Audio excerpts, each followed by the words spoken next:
j'expérimente cela. Non, jamais. Je savais même pas vraiment ce que c'était en fait. Pas vraiment, mais je crois que tu rentres dans une sorte de monde virtuel en quelque sorte, enfin un monde parallèle mais fictif, un truc comme ça, non ? Et t'as une vision à 360 degrés et c'est un monde créé de toutes parts. Enfin, je crois, c'est comme ça que je visualise le truc, mais c'est peut-être pas ça. Je connais la réalité virtuelle, je connais comme tout étudiant un peu intéressé par les technologies. J'attends de voir ce que ça donne dans le milieu artistique. Je sais que l'immersion est quand même assez extraordinaire. C'est très mal, enfin, voilà, j'en ai entendu parler quand ça a commencé à sortir. Je sais que pas mal de gens qui se sentent mal en mettant ça. On peut avoir des expériences immersives avec les jeux vidéo, des choses comme ça, mais jamais essayé. On en a déjà parlé et c'est vrai que ça m'intrigue énormément. Je sais pas dans quel univers ça va m'amener, mais...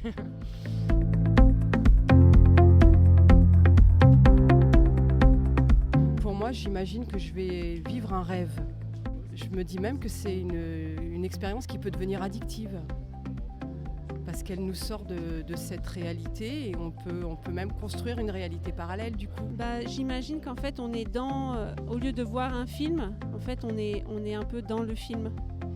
C'est comme ça que j'imagine l'expérience.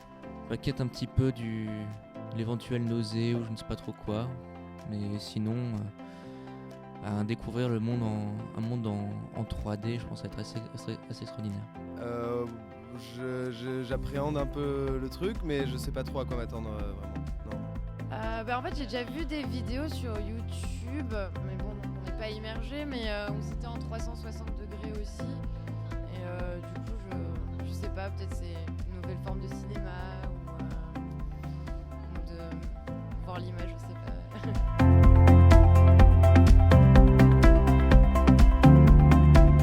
Comme je viens de dire, il y a avant et après la réalité virtuelle. Parce que c'est vrai que c'est une expérience inattendue et sincèrement pour moi c'est très proche du rêve. Oui et non, parce qu'il y a eu des fois où j'étais au tout début dans l'anxiété et je vais et à fermer les yeux parfois parce que c'était trop puissant. Du coup, ouais, c'était assez surprenant. Ouais. Mais je sais pas si je regarderais tout un film comme ça, quoi. Et surtout, ça doit être ultra dur à réaliser, un machin comme ça. Du coup, juste 7 minutes, c'est bien, juste pour essayer. C'est très impressionnant d'être dans le film. En fait, je savais pas qu'on pouvait tourner et tout ça, donc au bout d'un moment, je me suis dit, mais il y en a partout, il y en a même derrière. Donc ça, c'est ça qui m'a le plus marqué d'être. En fait, j'avais une sensation de vertige, même à un moment. En fait, je me tournais comme ça, je me disais je vais tomber, puis je me suis rappelé que j'étais juste sur un tabouret par terre, donc il y avait peu de chances que je tombe. Donc ça, c'est très très impressionnant. C'est déroutant. Vraiment une immersion absolument totale. On se sent vraiment coupé du monde entre cet énorme casque et la musique.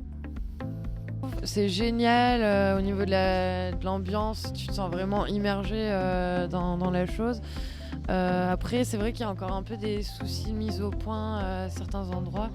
Et je pense que ça serait super cool si le détail pouvait être plus net à certains endroits. Après, avec le son, ça marche trop bien. Côté de l'histoire, je pensais vraiment pas que ça serait comme ça d'être dans le coma. C'est une version, voilà.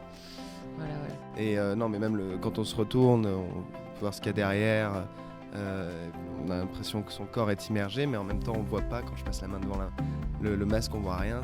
C'est vachement déstabilisant. À un moment donné, là, le vaisseau circule dans une espèce de grotte où il y a plein de mains et de cadavres.